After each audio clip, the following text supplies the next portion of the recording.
Hello, we're here with Kelly Jones. I was gonna come up with something clever, but I don't. I was gonna say we're jonesing for something, but Yes, yeah, yes, okay, that's always okay, good. yeah. We'll be right back.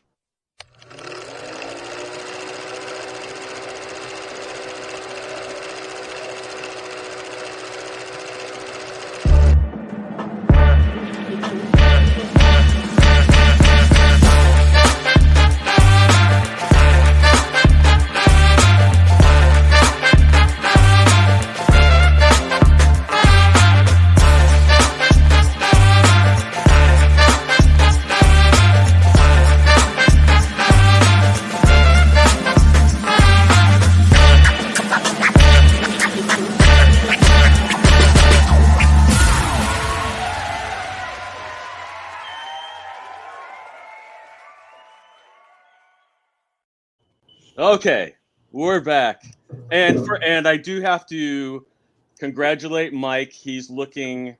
I thought of him today when they said the oldest person that's ever been to space was in space, and I thought, oh, that's Mike Barron. Uh, but no, it was William Shatner. It was Will Shatner. But I will Mike, how did you first? I don't know if the story is with Dead Man or not, but how did you first meet Kelly? Well, before we ever met, I was writing for Action Comics. I think Mike Gold was the editor. And Mike had me doing a lot of stuff. I think he had me doing a Deadshot strip, but they handed me Dead Man, and they didn't know what to do with it because Dead Man had been knocking around for years, and he was kind of presented as a superhero, but he's really not a superhero character. Right. And I have to say that I was at a party with Paul Levitz once, and Paul said, maybe you should think of Dead Man as a horror character. And so I did. He's a ghost, he's a wraith, he's a man who's stuck on Earth against his will, who would rather be elsewhere. But he has these powers. He can inhabit other people's forms and shapes. So I started working, and I think I worked with a couple of artists before Kelly came on board. And all of a sudden, things started to snowball, and I started to get these ideas. And I forget whose idea it was to be a graphic novel, but it may have been mine. And I put together a proposal, and I sent it to him, and I said, yeah, let's do this. So I wrote the first graphic novel, which was a horror story about unrequited love in a graveyard with a lot of eerie overtones. And suddenly Kelly just exploded. I mean, that's when his style appeared for the first time and floored everybody. And he's been on a tear ever since. Yeah, thank you. No, for me, I was contacted by Barbara Kiesel, then Barbara Randall, and she had said that the artist who was slated to do the Action Comics Weekly, which were like these 8-page vignettes, had left or couldn't do it, or for whatever reason. And would I do it? She had no idea I had an interest in doing that type of material.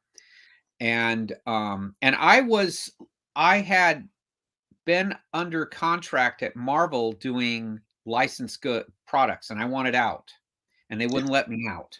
Yeah. So rather than be a well-intentioned, thoughtful young artist, I was emotional and just said, I don't care, I'll take another job, even for a company, even though I'm not supposed to. Because what I got was everything I was asking for in myself. I wasn't allowed to show my style because there was no horror books other than Swamp Thing. Right. And I didn't know Mike. I didn't know Barbara, the editor. I had been doing a little bit of inking that she saw. Sam Keith had said he's pretty good at doing that kind of stuff. I would throw it to him. They were doing Manhunter, I think, together. So she called me out of the blue.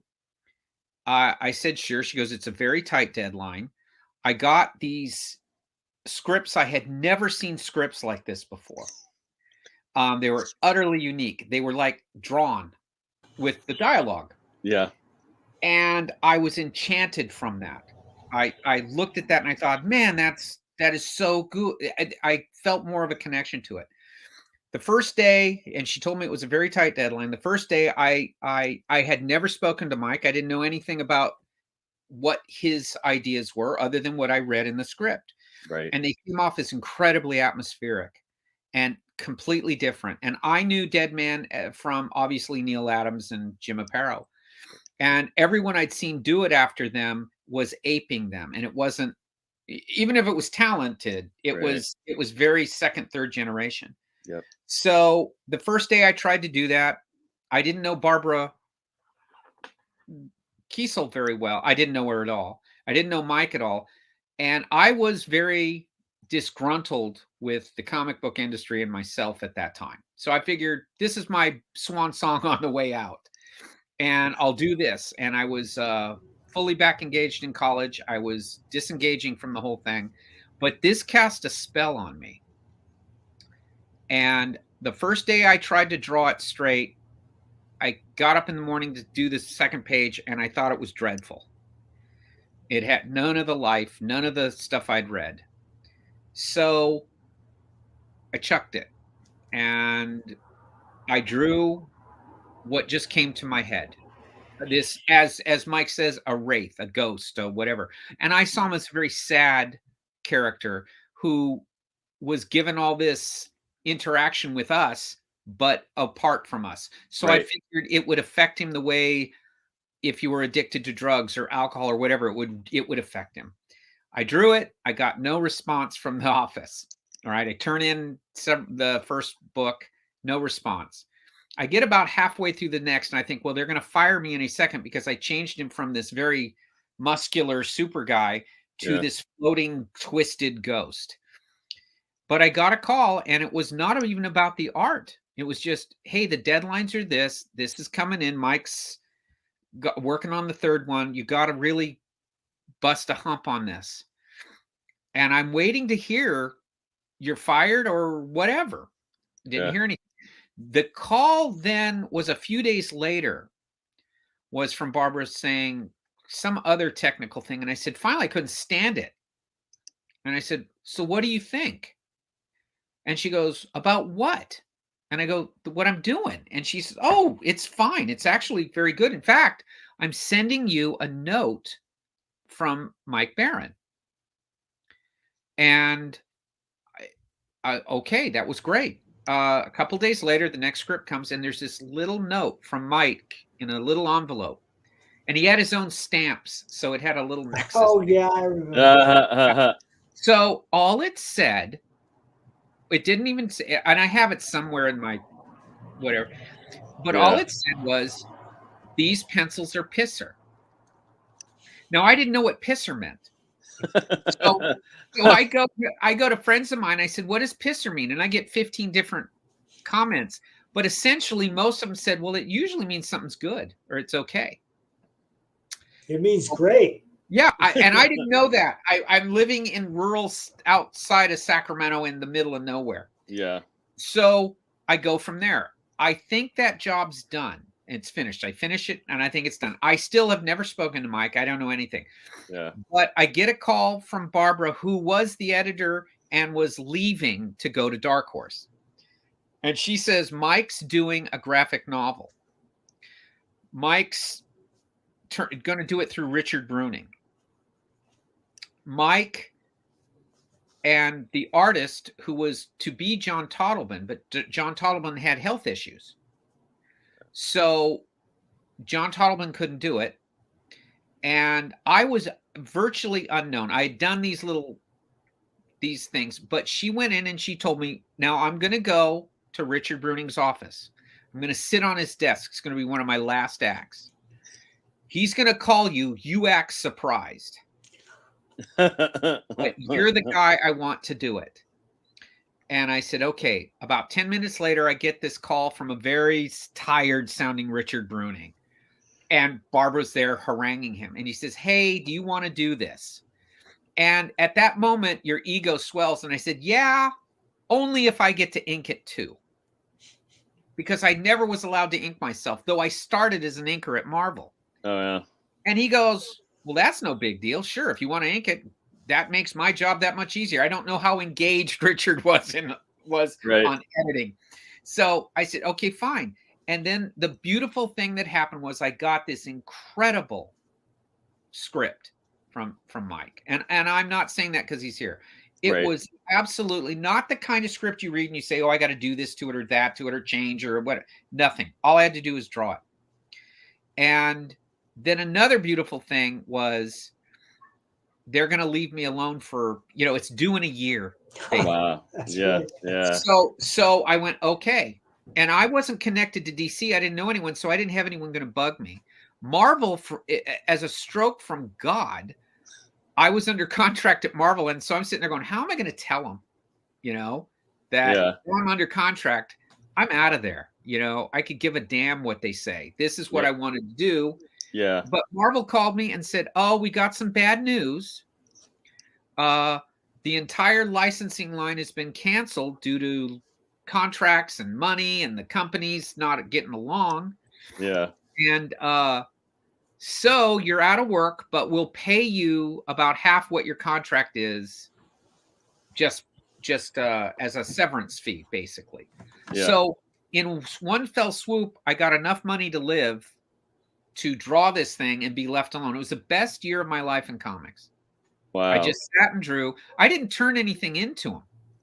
I think I drew about 40 pages until finally the assistant editor called and says, are you working on this? Because we have not seen anything. And Mike was busy doing the Punisher and major books, and he didn't care. So they're all happy. They're just going, well, when it shows up, I guess. But I was alone really crafting this thing. And in those days, no internet, no scans, no faxes, no nothing. You sent them the original pages. Yes. All I did was I had about 40 pages. And so I put it all up, made copies of everything. I still have all this stuff. And I send them copies in. And about the day I knew they got it, about halfway through is the second time I spoke with Richard Bruning. And he said, I'm very sorry that I didn't call you earlier, but I've been going through these pages for about 3 hours, just oohing and on. Right. And I have nothing to tell you, but keep doing this. Oh, He says, I've never seen anything like this. And I said, well, wait till I ink it. It gets really good when I ink it. Cause that's what I am. I'm an inker far more than a penciler. Right. And my storytelling is more geared towards, there's a very different storytelling style from superhero to horror. It's literally night and day. Right. And so Mike wrote it with beats. It's almost a jazz thing. It's a music thing with Mike.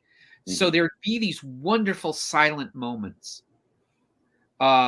In film, they call it cinema, where it's just you watching an image, no nothing else, no sound, no dialogue, no nothing. Right. But Mike had written it in such a way that there was a lot going on in these silent moments. And that's what I was looking for all the time, was that those beats. And when Mike got a hold of me, and then Casey Carlson, the assistant editor, they would talk without me saying this stuff. They would say, man, there's these wonderful moments where we're reading, and then there's a beat and a pause and a setup, and it really is affecting. I thought nothing of it. Book comes out, it was a huge hit. Yeah. Much bigger than I thought. Or I'd ever hoped. I was just glad to do it. Yeah. I was still thinking I'm on my way out. There's no more horror books. There's nothing like this. And it was literally the thing where I think it happened to Barry Smith too, where people go, God, you went away and you came back and you're totally different. Well, it's not that you're totally different. You finally got the subject matter, right, and the people and everything lined up. Because I was drawing that way. One of the reasons I was going to leave Marvel, and I was an inker, right, was they wouldn't let me ink. I would turn in these pencils. They'd come back completely different. Yeah. They'd remove all the lighting. They would everyone, at the worst part of it is they would compliment you. Hey, this is great. And then they change everything. And I go, well, what's great about it? Anyone can do it. Yeah. And when I was working with Mike was on all cylinders. He's huge on the Punisher. He's next, all this critical acclaim, commercial acclaim. And I was just tagging along. I was on this side little thing, and it went everywhere. I started hearing from other artists, major artists, saying that they went in and made copies of these pages. Wow. I had a lot of people that I really admired who didn't know me at all getting a hold of me just to say how much, what this school, probably the best thing ever said to me was from Neil Adams. And he had said, "You solved the problem of me." He said, Yeah. "Me, and you came in and did this, and it's completely natural. It's actually a great idea." I had Alan Moore tell me that. I had all these people look at this and say, "That is right on." And it's probably my strength in comics is there's great storytellers. I'm not one. There's great technical artists. I'm not one. There's great, just people of incredible talent who do this. And I'm not, I don't consider myself in that position, but I am a great idea guy. And the ideas and the way I do it are so unique that I'm forgiven all my other weaknesses for those ideas that people remember. Yeah. And that catapult a character. And that's really what Dead Man gave me, because it wasn't just portraying him that way. Mike gave a lot of latitude in this. Yeah. And a lot of freedom to do it. There was a few things I was doing, and I remember the editors said, "Go more with this," or do a few instructions. And I said, "Well, what does Mike say?" And they said, "Well, Mike gave us the A-OK that if you can prove it to us, we're allowed to give you more freedom." Nice. And I appreciated that, because a lot of people don't. Oh yeah. They're very particular. So the fact that Dead Man's still around after all these years and still commented on as a high watermark, when I say it's the best year of my life, it's just that everything came together. I can't explain it other than that. When your desire to draw comics is squashed, as it was at Marvel, not due to Marvel being mean or anything. It wasn't like a bad story. It's just they wouldn't let me out of a box. And I can see myself losing the will to live while I was there. So I just said, okay. So it wasn't squashed I couldn't get in. It was squashed I was in and doing well. Right. So it was worse. So this thing comes, and it's not a major DC project. It's a keep the copyright project. Right. But it all fell together. Terrific editor, terrific writer, a major dude. And I was given, in fact, the thing that I really liked was, you can always tell, was when production people get a hold of you and say, "This is terrific." Yeah. They're just handling stuff all day.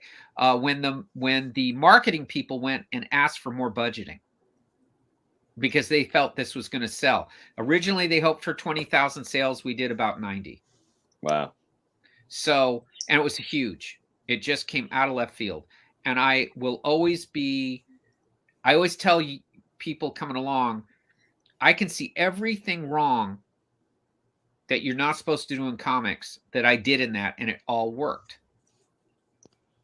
And it was because you couldn't wait to see what was on the next page. You couldn't wait to see what was going to happen in the next sequence. That's the essential question in all literature or all fiction, is what happens next. Yeah. And the reader or the viewer has to care, or he's not going to turn the page, or he's going to turn the television off. Now, the funny thing is that comics are the worst medium for horror. And why do I say that? It's because no matter how awful the picture or how great the reveal, ultimately, it's just a pamphlet you're holding in your hands. I remember reading The Swamp Thing Bernie Wrightson and Len Wein did with the werewolf. And you get to the page where they reveal the werewolf. And it's one of the greatest werewolf drawings of all time. But you're looking at the werewolf and you say, yeah, that's a good werewolf. But I don't really care what happens next, because the story has not grabbed me by the throat.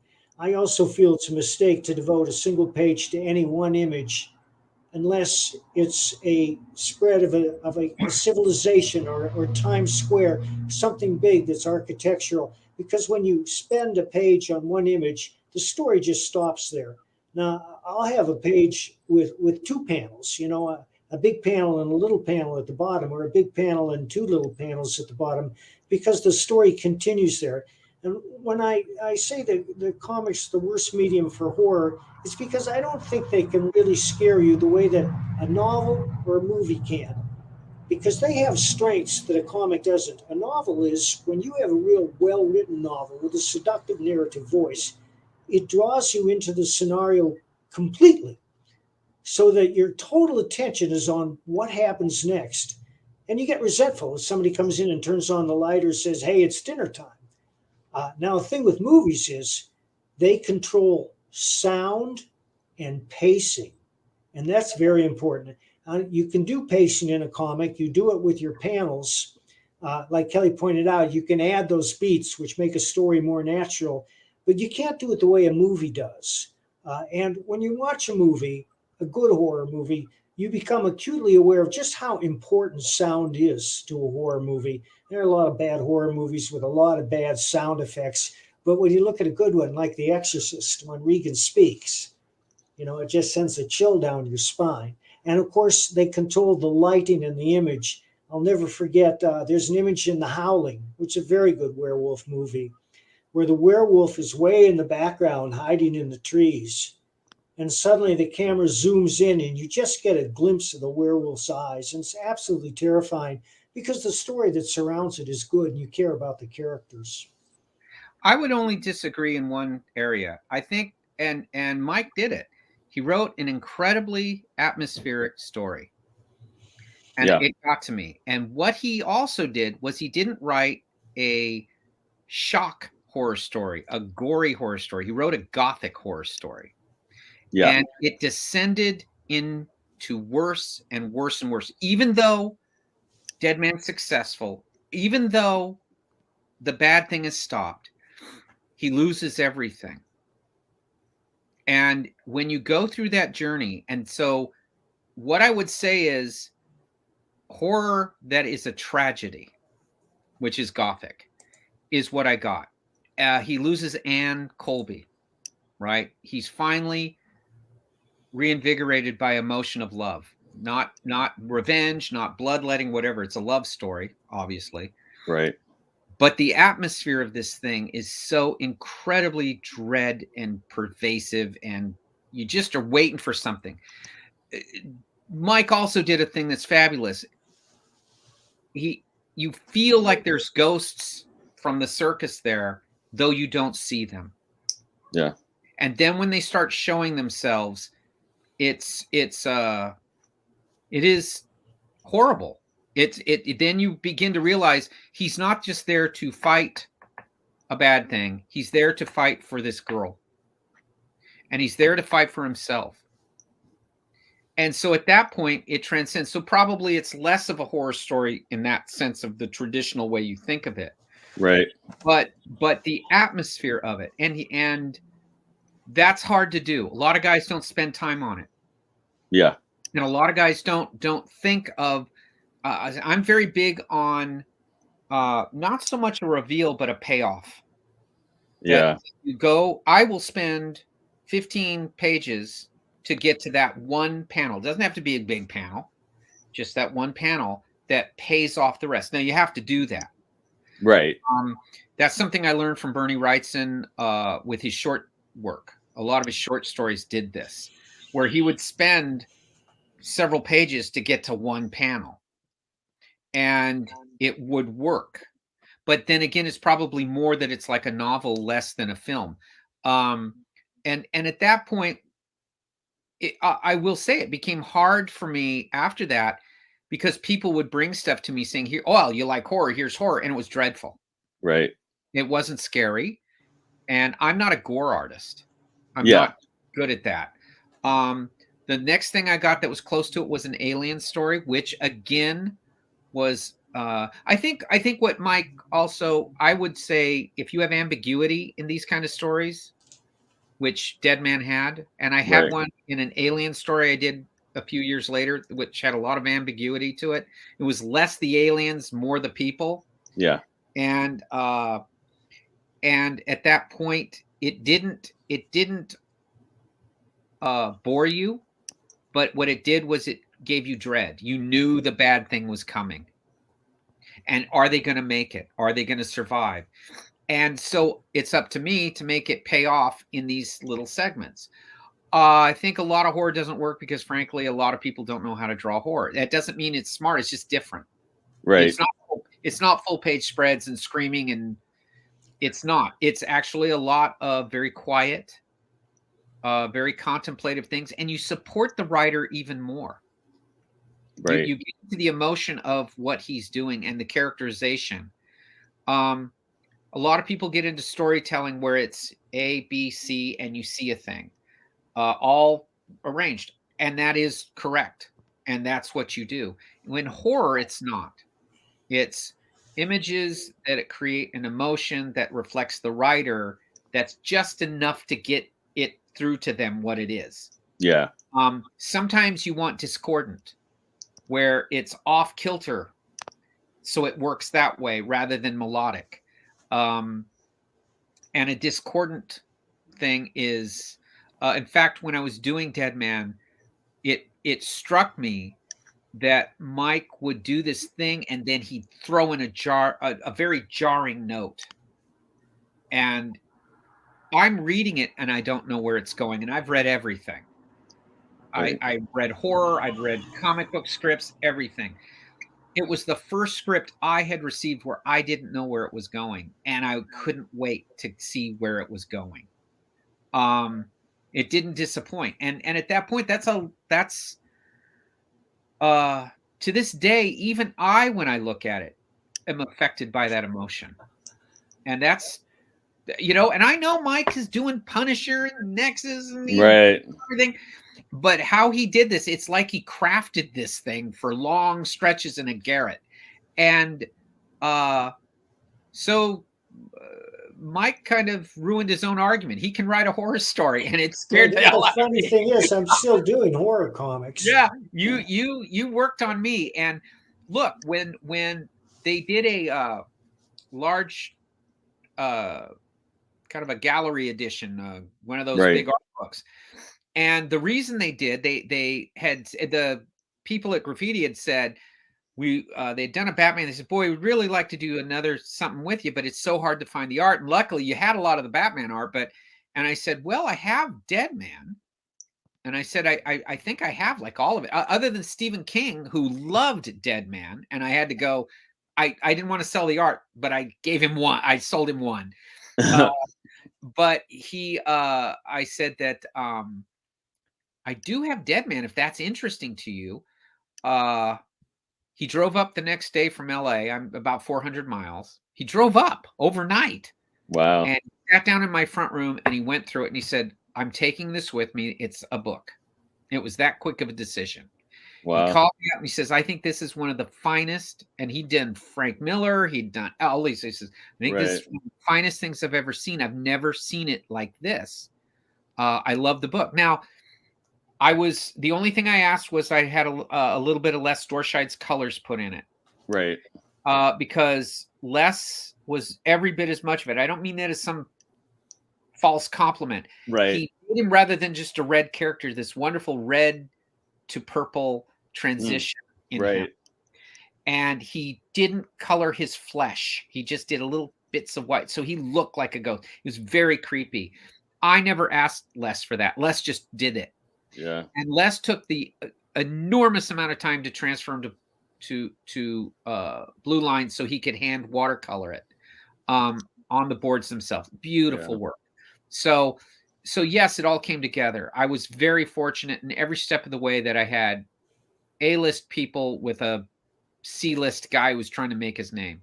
But like I said, when they saw it, and then it sold immediately like crazy. Because it was one of those, I can't tell you how many artists and writers still to this day get a hold of me over that book. Les is doing landscapes now, and they're beautiful. LesDorscheid.com. Yeah, I'm talking to him about, I'd like to get a few of those paintings. They're gorgeous. He was a genius. He is a genius. And he once explained to me when I did Aliens, I was telling him there's something really remarkable about this. I never thought of this before. And he goes, well, With Dead Man, I did a lot of outdoor lighting. In Aliens, they're in spaceships. I did indoor lighting. So I really reduced the thing. And it was a huge difference. So when they go outside of the ship, it was completely different. And I went, right. who thinks like that? That was brilliant. No one else I knew would even think like that. Yeah. That's people who care about their craft. That's getting into the weeds, man. Oh yeah. That is. And here I am thinking I'm some smart dude. And I'm not smart like I'm not a guy who thinks I know the answers. I'm a guy who's I try to play my intuition. Yeah. And I realize I'm not afraid of my weaknesses. I've actually went with them as well, then I have to compensate. Mike was working with, I think the great teller of my period was Steve Root. Unbelievably, you could just follow it. Yeah. And it was energized. I spent the weekend in Phoenix with the dude. Yeah. Yeah. Well, he's a genius. And so I would look at that and I go, well, I'm not that guy. But on the other hand, the things I try to do are create that image you don't forget. And that can only happen if you're led to it and it's a moment that you should remember anyway. I'm big on ambiguity. Sometimes I don't want it clear. I purposely don't want someone to know. I want them to slow down and look at something. I compose everything not with it all starts with light. Yeah. So the composition has to be based with light and shadow. Everything else is after that. And I use the light to point the way. That's something I learned from Marshall Rogers. Was directing the eye. He actually had more of an ability, but for me it was with light. And everyone says, oh, you're a dark, shadowy artist. I said, I use it to point. The light is what I'm working about. That's right. That's what I'm worried about. And from there, I'll go. I will break every rule to get that to work. I will break every single conventional idea to get that to work. And that's where style comes from. So people, I don't care if someone says, well, the anatomy's all screwed up here. Well, yeah, I bent it to make this happen. You know, I could do it the straight way and it doesn't work. I do it this way. That's how I got Dead Man to be what he was. Right. It's how I got Batman's cape to work. If I worried about the other things, it wouldn't be as mysterious. And also it separates you from the pack. Ultimately, you have to. DC had got on hold of me about 2 years ago and said that they had.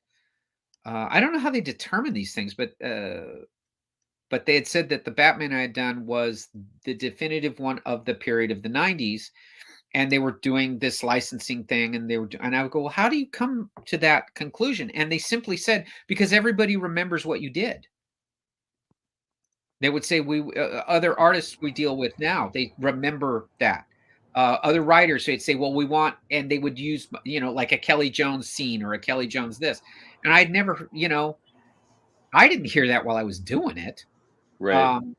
But I did it that way because everybody else, I don't want to say looked the same, but they all had that very realistic approach. And I figured, well, again, they were all in the long, long shadow of Neil Adams. Yeah. And I remember Adams telling me that.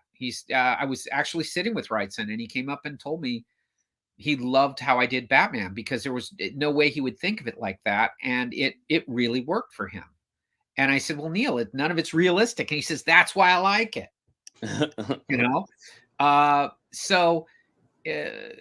But then again, it comes to the old Kubrick line of there's realistic, which is awesome.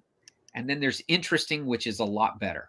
And so I suck at interesting. So I'll go for at realistic. So I'll go for interesting. Yeah. My son asked me this week if you were the person who invented Batman's ears being so high.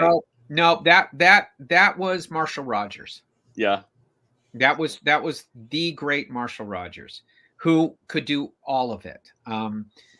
and he was a guy that you know, I always hear, oh, he's underrated. No, he's not underrated. Everyone who knows this medium knows him. Right. And he's a guy who only needed 6 or 7 issues of Batman, and it was like, that's it. He didn't need a lot. He knew exactly what he was doing. And I had the very good fortune at 16 years old of him telling me to stick with doing comics. I didn't show him my art. A friend of mine took my art and showed it to him. And he took me aside and told me then that if I stuck with it, I would probably do a very interesting Batman. I had no idea that I would ever get into comics at that age. But he did make me take it a lot more serious. And he was a brilliant guy at taking a story and making each panel count. There's no fat in in Roger's drawn story. It's all essential. And I wouldn't have the patience to do that. I don't know how he did that. But he was one of those rare guys who's influenced by Will Eisner and doesn't look like Will Eisner. Yeah. I have a quick question, and it's probably going to be nothing. Although, but since you care about the details, maybe it is. One of the things I noticed when I was looking back through your stuff, getting ready for this, compared to a lot of other artists and everything, and it may be, and this may be, since I spent more time with the dead man than anything else, it may have, it may be more different for that. But it seemed like to me that a lot of the panel sizes were close to the same size, but they weren't the same size. Like they were slightly off. Mm-hmm. To like, in my mind, I was like, I feel like that. I was like, if he was intending to do that, I feel like he was doing it to be a little unnerving. I'll tell you where that you're absolutely right, and you are one of the very few to have caught that.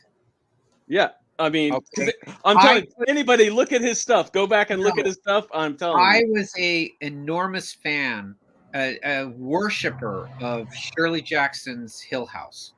Oh. And in that, she writes this thing about the house itself, that everything's a few inches off. Everything's on an angle. Yeah. Everything that you think is straight isn't. Yeah. Yet it's all there. It's actually Baroque. It's overdone, but it's all off. Right. And all of that off leads to a distortion. Yeah. And that's how I looked at other people, how they would line up panels and they're all this way. And then the big one tells you a big thing. Yeah. I sometimes would take a big panel and not put anything in it and do it in the small panel. Yeah. Or I would offset them just a little bit. Just a little. Yep. Yeah. And I still do that. I think Dead Man is the place. I mean, I haven't changed philosophically since Dead Man. I've changed in how I do things. And I have my own philosophy is I don't go back and look at my own work. I hadn't looked at Dead Man from when I did it until they wanted to put the book together, and I had to help with that. I didn't look at any of my Batman stuff. When they wanted to do the same thing with Batman, I had to open up the art boxes. I hadn't opened them up in all those years. I don't go back and look because I don't want to repeat myself. Yeah. And I want things to have that. I believe that there are very structured ways to do things and whatever, but what breaks the mold or breaks the rules that allows for success is emotion. So if I'm very looking at something, reading something, I go, wow. I don't say, did they do it right or wrong? I just, wow. And I figure that's how I want to put it to paper. I trust the writers and the editors to keep me in the lane. And they will sometimes say, you've gone too far, or this is wrong. Or explain it to me why you did this. Right. And that I can do. But I've reconciled myself that I'm not gifted like other people. And I reconcile myself that I don't have the talent that they have to do this that way, because I didn't grow up saying I want to be a comic book artist. I grew up wanting to be a history professor. And Wow. and I loved comic books. I loved film noir and horror films. I loved uh, uh, those kind of things. So when I studied art, I didn't take art classes. I was taking film courses. Yeah. And that's why I mentioned Kubrick. That I love Stanley Kubrick, but I didn't understand how he did anything. And then I took a film class. I realized they didn't understand what he was doing either, but it was working. So I just took the time to try to figure it out myself and read about. He said a fabulous thing because I really liked his filming of The Shining, and a lot of people didn't at the time. Right. The problem I had with The Shining as a book was the character of Wendy didn't make sense to me. And she was such a strong person in the book. Why would she put up with this idiot who hurt her son and hurt her? I know my wife what she'd do. Right. Right. Yeah. Okay. And they played her this strong-willed woman. Well, in the movie, you see her arc of this weak woman who outplays her husband, outplays the house, outplays everyone, and saves her son. And you see her become a strong character. And he wrote about it, saying, well, I love The Shining. It's a great novel. It made me turn the pages. It was complete pulp. It had no literary merit. Yeah. And he said, but what you do is he focused on that character. And I thought, there you go. Then the rest takes care of itself. So Right. I go about it that way. I go about it looking for those kind of things. And that's why I always like The Shining, the film, better than the book, because he I want to solved say one thing about the book. He makes a great deal about what happened in room 223. Yes. And in the original novel, you enter room 223 on page 223. Yeah, it would, and I think too that the original editors made a mistake by not putting in the intro explaining kind of the history of the house that they did in later printings, where they gave you like this 15-page prologue to the book that really sets the tone. The initial editors felt it gave too much away. I think it did the opposite. It made it much more eerie. So at that point, that's what I got from film and film classes. And so I took a lot of this stuff. I remember Neil Gaiman got a hold of me. I was interpreting his stuff, and I wasn't so much changing, but I was changing the beats and getting to it. And he liked it a lot. And he said to me, again, a good observation. He says, "I don't think you come from a graphic background. I think you come from a film background." And I said, "I do." And I said, "I just been finished prior to taking on the Sandman books. I had done a lot of reading and for my own enjoyment of how James Whale did things and his compositional work and how he was able to take these incredibly eccentric things and present them in a way that people would get it, even though they're highly eccentric, with his angles and his lighting and whatnot. And nobody was really doing that the way he was. So I was feeling it then, and I had just read a thing on John Ford on how he would shoot things. So I was using those two things for what he was doing. I wasn't looking at other comics or other artists. Not that I don't love them, but they've already solved the problem. It's kind of my job to figure it out for myself, you know? Yeah. And then that kind of informs your style and. Well, it's how you keep a style. Yeah. And look, in the 90s, there came down memos saying we want everyone to draw more like Image or more like a West Coast style, they called it. Yeah. I didn't do it. And the long and the short of it is my stuff lasted and stood the test of time and is not dated. Right. And it's because I stuck to that. And I saw a lot of other guys change. They were doing it because they were told, this is how you make a living. You got to do it. I always have one foot out the door anyway. I always figure, well, this job, they'll fire me. This one's enough. Or, this thing aren't going to go for this. So I always keep one foot out the door. And, and my family were all self-employed people. So I was never afraid of that. I mean, you find a way, Yeah. I do not need the industry. and the industry certainly doesn't need me. So I'll just keep doing what I do. And I got to disagree with you there. I think the industry needs you a lot more than you need the industry. I appreciate that. And I will say that as time has went on, I'll hear things that I never heard before. I would work with people, we would do our jobs, you move on to the next. But as time has went, I'm hearing from people saying, "Hey, I this is something I had fun with. I haven't had fun in a long time." If they're coloring my work, lettering my work, Right. working with me as a writer, they're having a lot of fun because I do this thing that is normal for me and was normal for the writers I worked with. Mike was accustomed to it. Doug Minch was accustomed to it. Gaiman, all of these guys were accustomed to that. They were used to it. People came in. When I grew up, you knew a Marvel book or a DC book. You knew who was doing it just looking at the cover or looking at the art. You didn't have to read the credits. Right. Knew who they were. Now I don't know. And I don't say that as the old man like this. There's a homogenization that has happened. And a homogenization, like colorists come to me and they are puzzled. Yeah. And what happens is it takes them a little time and then they start going, I'm having fun. And I can't tell you how many of these guys have said that. And they just come out of nowhere and they say, I just want you to know if you are doing something else, I want to do this.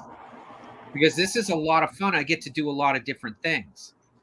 And I always tell them less is more. Don't overproduce me, underproduce me. Just pick your palette and do it. You don't have to do flares, and you don't have to do bright, and you don't have to do shit.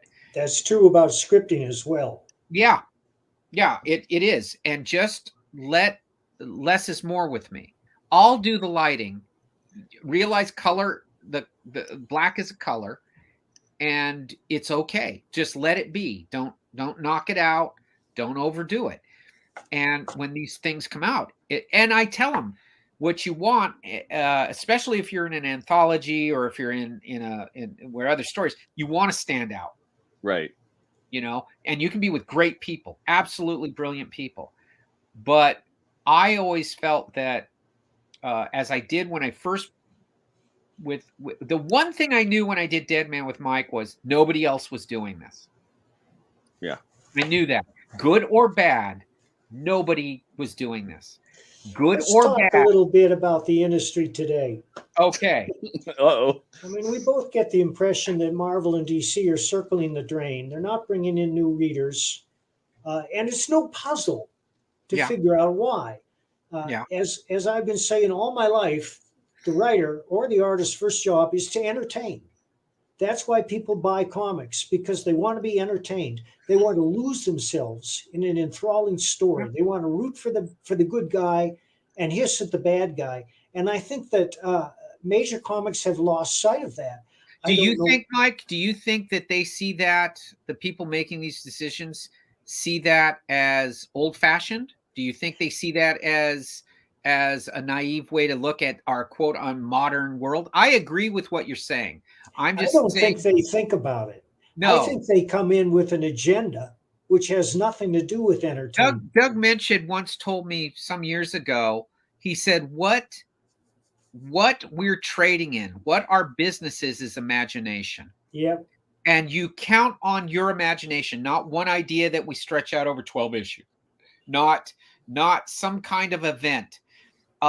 He never worried if he did something and they yanked it and he had to go on to something. He'll come up with something else. He was a big proponent of, if you're going to get people into comics, and I get it now.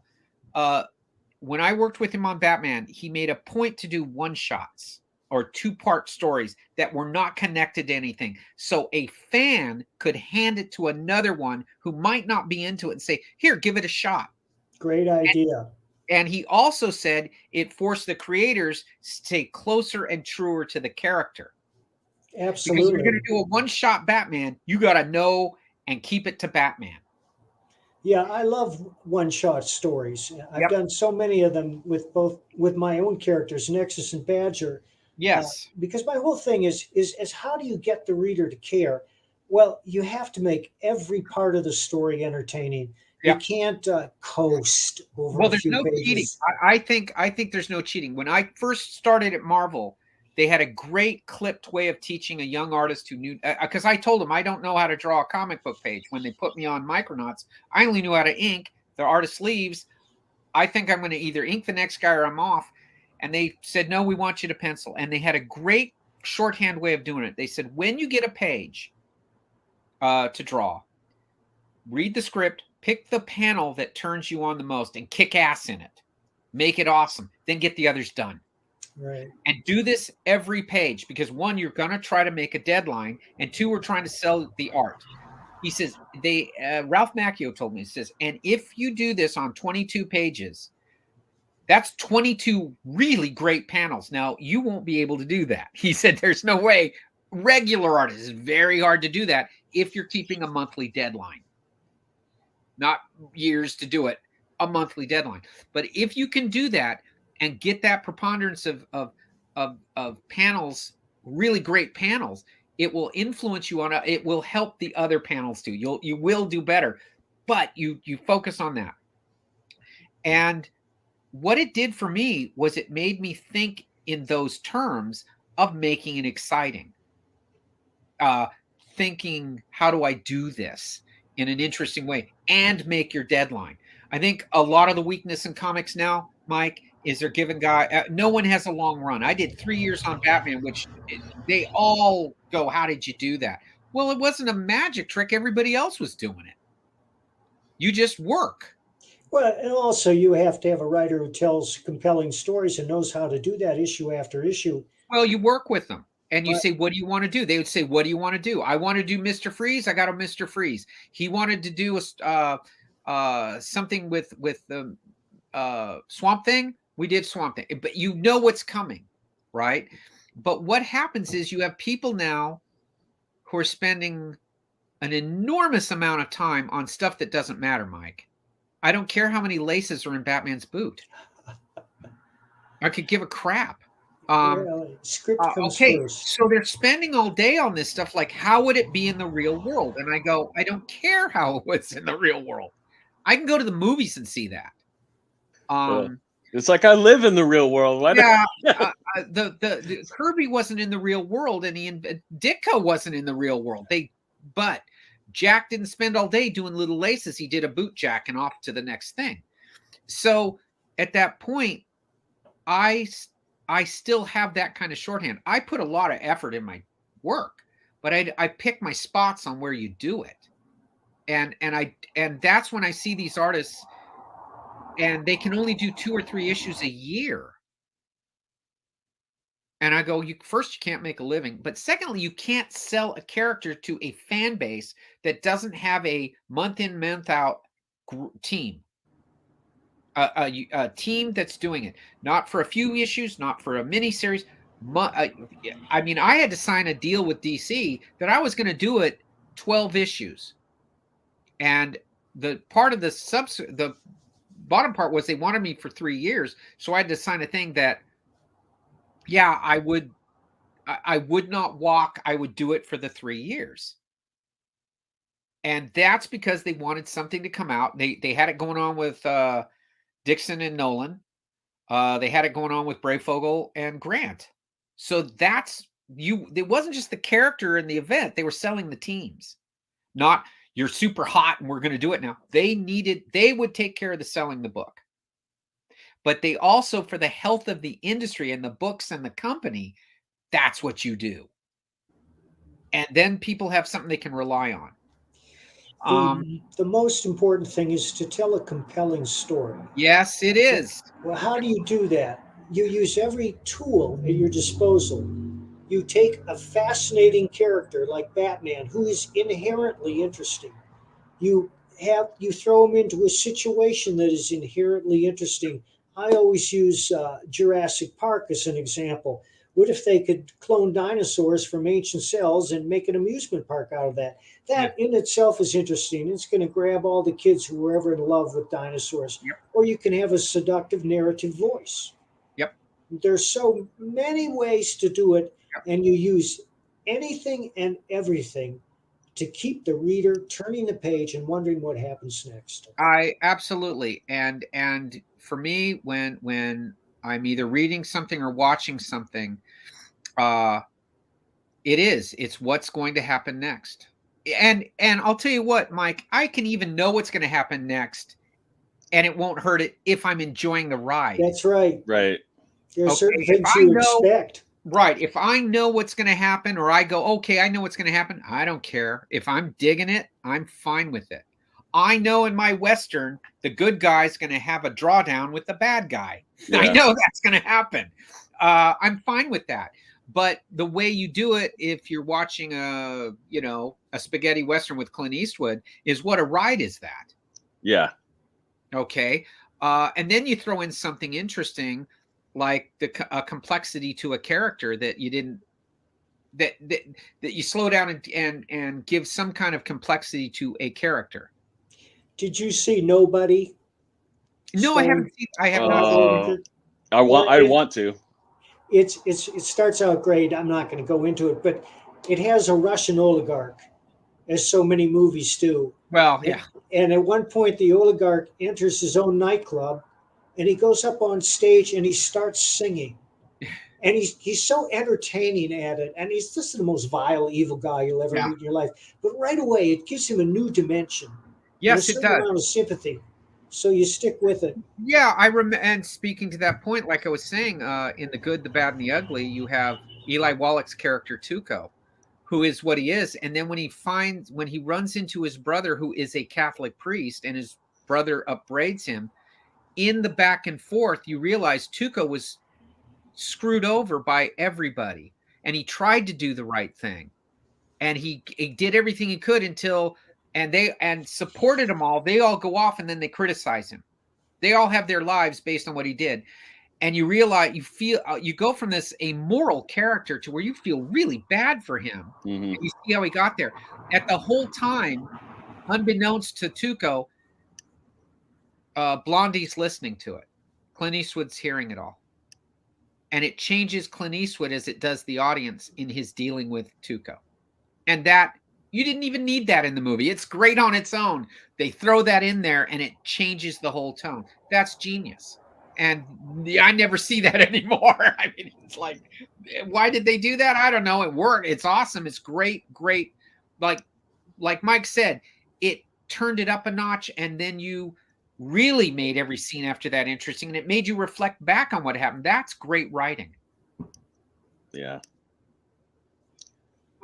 Yeah. What was I going to say? Well, I got a couple of announcements.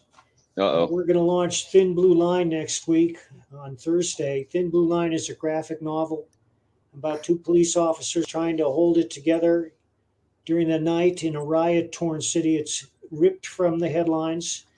There is no preaching. It's all drama. It will grab you by the throat on the first page. My penciler is a full-time police officer, and he still managed to finish the book faster than many pros. That's good. No, I did a story for Jeff Johns Geiger at Image. Oh, cool. That should be coming out here pretty quick. And I have a massive, gigantic project that he can't say anything about. It's with, all I can say is it's with Matt Wagner. Oh, it's cool. enormous. And I've been working on it for some time. But it's right now in the getting ready for announcement stage. I've done my end of it. They're now doing their part. And yes, I would love to say what it is, but it's everything that I love. It's vile and horrible and ennobling, and it's everything in a pot that and I would describe it as literary pulp. It's like Mike says, you turn the page, what's going to happen next. There's a great thing that I kind of tell anyone I work with now. I don't care what they write. I just want them to, what I want them to do is that there's a great again, I keep mentioning him. There's a great thing by Stanley Kubrick, and he said, "How do you make a movie? Right? How do you sit down and put together a film?" And he said he goes with whoever he's working with, a writer, whatever, and he says, "Here's the story, here's the idea, or what I want to accomplish, and what we have to do is think of 7 or 8 great scenes. I don't care how they connect. We'll stitch them together later. But we just think of these great scenes that people, wow, and you never forget." That's And then true. and then we figure out how to stick it together, and that's your movie. And it's up. I had a teacher in college, and he said, you make them laugh a little bit, you make them cry a little bit, you scare the hell out of them, and that's entertainment. Right. And I think what also I liked was he would leave things open to the moment of inspiration. He would leave something organic would happen out of this. Yep. And that way you're not locked in and you go, hey, there's this thing we can do. Let's add it in, move this thing out, or combine them or whatever. So when I'm drawing a book or whatever I'm doing a book, that's what I do. I did recently I did for DC Batman Kings of Fear, and that book did extremely well. And it was really, that's how it was put together, was we would think of several neat things we wanted to see. Then we figured out where they would happen in the books. And then when the books came, we plotted them that way where it would be several great, interesting scenes. And all I did was take it from, I simply swiped it from Kubrick, because I didn't want to do what everyone's doing with Batman, this frankly boring Batman. He's boring. I wanted mine to be the way he was, the way he is, and the influence on his environment and the influence of the environment on him, and not get into all this other stuff. And the fact that it did as well as it did, I was very lucky. I had 2 things back to back that almost seem bizarre to me at this point that they did as well. It was Swamp Thing with Len Wein, whose main thing was fun. He would always say, these have to be fun, and when we're making them, we have to be having fun. Every time I would finish a conversation with him, well, Len, I got to go. He'd say, Kelly, remember, we're having fun. This is supposed to be fun. And finally I said, why do you keep saying that, Len? He says, because nobody's having fun. He said, so it can seem odd that these things that, look, you go to James Bond, you want shaken and not stirred. Right. There's tropes you have to do, but how you do them, that's the interesting part. Right. How do you do that? How do you do it where it's new, or it's fresh, or it's different, or it's comforting? Yeah. And you remove those things, you lose it. And I think a lot of what I see in comics is, like I said, a shame of the characters, or a shame of the way we do it. We're embarrassed that comics are bing bang boom and all that kind of stuff, when it's that very aspect that made them this huge, at least for now, pop culture phenomenon. Yeah. Once they start Hollywoodizing the books or Hollywoodizing the movies, they go away. It goes away because everything we're doing is eccentric. Mike is highly eccentric. I'm highly eccentric. Most of the people I know who do this are highly eccentric, and that eccentricity weaves itself in, because Mike only has to deal with the typewriter. I only have to deal with the drawing board. There's not a committee. Right. And we sink or swim. And you go from there. And what happens is Mike's clearly entertaining himself. I'm clearly entertaining myself. And that kind of uniqueness, and we're all by ourselves. You read it by yourself. I'm making it by myself. We're all by ourselves. It's not a communal thing. Right. So we've been preparing for this pandemic our whole lives. Yes, I had no when they said you have to stay in your house and never worry. I didn't see any difference, That's right. But it's the thing that they have the hardest time for. I recently had some trouble because the whole idea was they didn't understand eccentricity. Yeah. And they didn't understand that if you do this in an ABC way, you can have that's fine if that's all they get. But if you do A, M, and B, C, sometimes something cool comes out of that. Yeah. And it will spin off into other things. And I would have these discussions. Ultimately, I would always lose because I was the only guy spoke it with people who didn't understand it. They had no history. The frustrating thing would happen is about a month after that I would lose these arguments. They'd call me up and go, you know what? You're right. You were right. That should have happened this way. I thought that would buy me the next argument, right? Right. Yeah. Never did. The next argument, you lose. I'm okay with losing. I'm fine with that. What I'm not okay with is not learning. We're just not learning this. And at that point, something that people say is good, I don't think is good because I knew it could have been great. Right. And I know that it could have been memorable. And I tried to say, you try to say it not in a way where you're saying, hey, I had this success, let me show you why it worked. What you try to do is say, in a gentle way, not your experience, because they don't want to hear experience. They don't want to hear success. They don't want to hear any of that. They're in the moment. They're in the present. I had to be honest. I was stunned at sometimes being told they don't want to know. Don't bother them with the history of a character, the history of some fact. That's troubling. And I don't know what you do with that. You want to tell them, well, fundamentally, that's why you're in your chair. Is this character did these things that you don't want to know about? Right. That's why you're making a living. But that's what happens. Yeah. And look, I have no problem with it. Nobody gave me anything, so they can't take anything away. I'm just going to keep doing what I do, and it will. Right now, it's very successful because.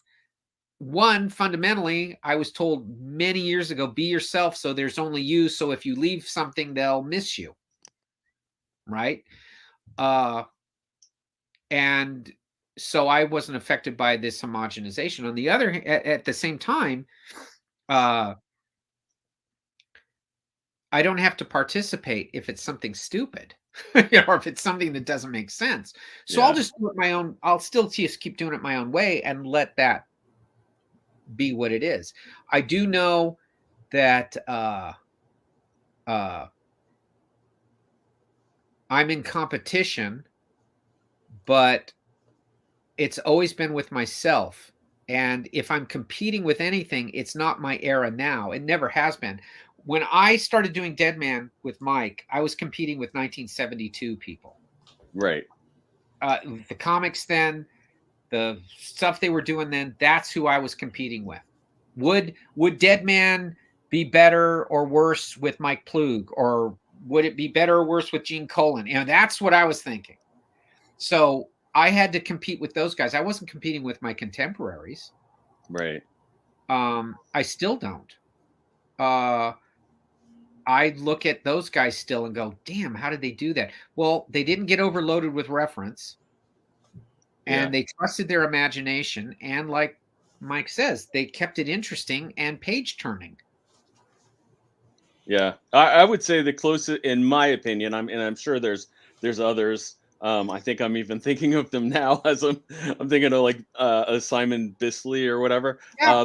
But I'd say like the closest things to your style, I would say, are like Sam Keith. Yep. And Mike Kyle Mignola. Oates. Yeah, well, but you guys are all distinct. Yeah, I mean, we can tell you.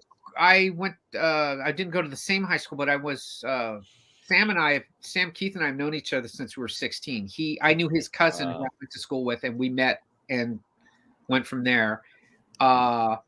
And we had the same interests in things. He was more underground. He knew a lot of underground guys, and I was more into B-level Marvel comics. So, but we used to sit in my kitchen in a house I lived many years ago, and he would do his stuff and I would do, we would trade back and forth and we would try to figure out all kinds of stuff.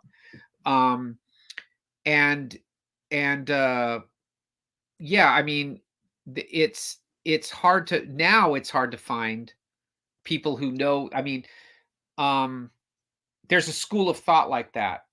I always figured I came from a more EC school, Wally Wood and Right. Jack Davis and all those guys, because that's what I used to look at as like top tier.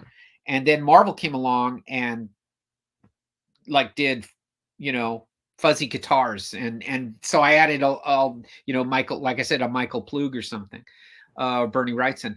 I liked what I saw that way, and it does influence you. It does influence you in your approach too, not just the stories you take, but how you do. When I took Batman, it was written as a film noir crime busting guy, and I added the horror elements because I didn't want to look like everyone else. It was as simple as that. That's a lot to digest, boys. Yeah, it is. It is. No, I've always felt that the very best part of the medium we do is it doesn't have sound. It doesn't have a big audience you're in there. It is a very intimate thing. Yeah. Its impact is very, if you can do this well, is incredibly strong, enough to where you become such a fan that in my day you took a lot of slings and arrows for still reading comics. Right. Whether it's from your peers at school, friends, whatever. For me, it was in an art class, one of the few I ever took. And I was told that they were not garbage, but they were the lowest form of art ever. So I went in there with Wrightson material showing Frankenstein. And at that time, Frank Miller's Daredevil. And I said, no one I know, it like baseball player, there's what, maybe 300 or 400 guys who can do it professionally. I said, in the art world, there's only maybe half that who can do it. And of that, maybe 20 guys who can do it at this level.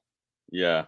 So it's easier for me to go paint or do whatever you're saying than you can do this. Yeah. And I knew I would never, you know, if I was to say now, it's all because these guys were very artistic. They were very eccentric. They were very much affected by their artistic sensibilities rather than their commercial sensibility.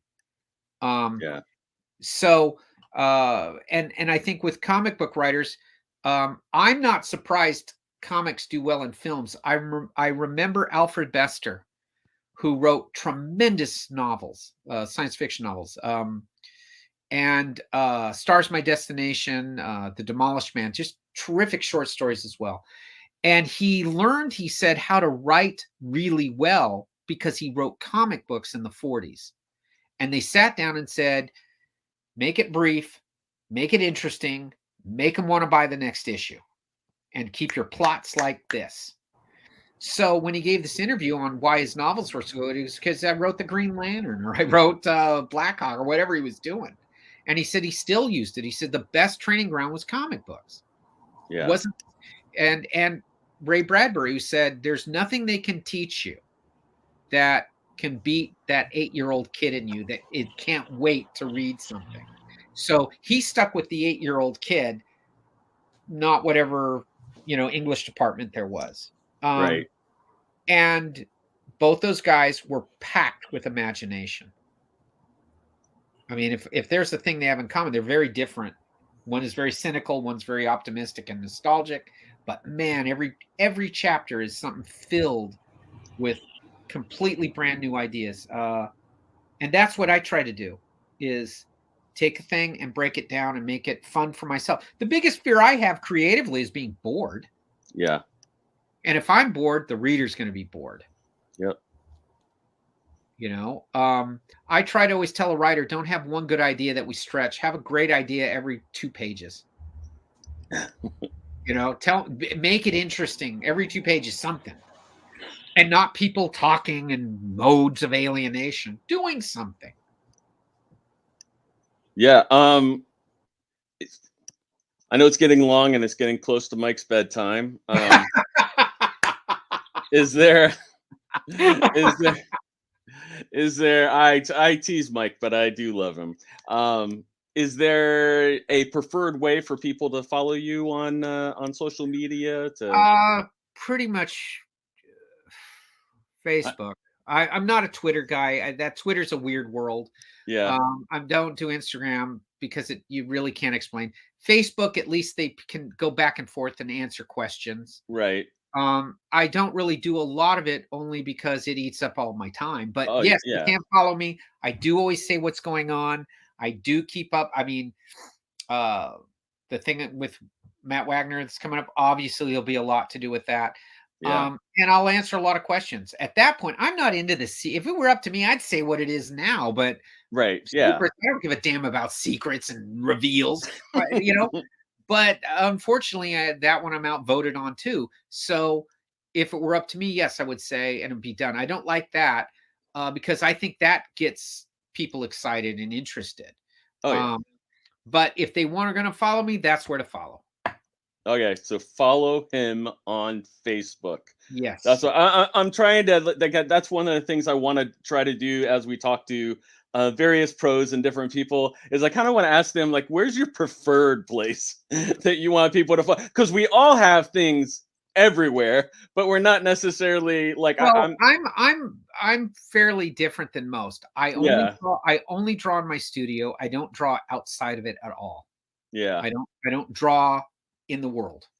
I yeah, only do it on my board in my studio. The rest of the house is a house. yeah, When I'm out in the world, 99.9% of the people I interact with as friends or whatever don't read them, don't do it, don't understand it. It's clueless to them. I'm probably ill-served by this attitude. But I get, you know what it is? I want to go in there and be charged when I do it. And so I do. That's probably why I do social media in just one place. I wish there was something other than Facebook, to be honest with yeah, you. I yeah. think Oh it's yeah, very limiting. I think it's fairly dull. And I think it's an old people's thing. I think it's on its way out anyway. yeah. So hopefully something new will come along. But uh as much as I can give to people, that's where I do it because the rest of the time I think I'm fairly boring. So that's why I keep it low. You're not boring. I have a No, column on Substack. I'm yeah. doing a lot of experimental writing there. mikebarron.substack.com. Please Oh, take a look. Yeah. yes. Yeah. Yeah. And remember, we will say goodbye now. And remember, the word of the day is eccentric. Eccentric.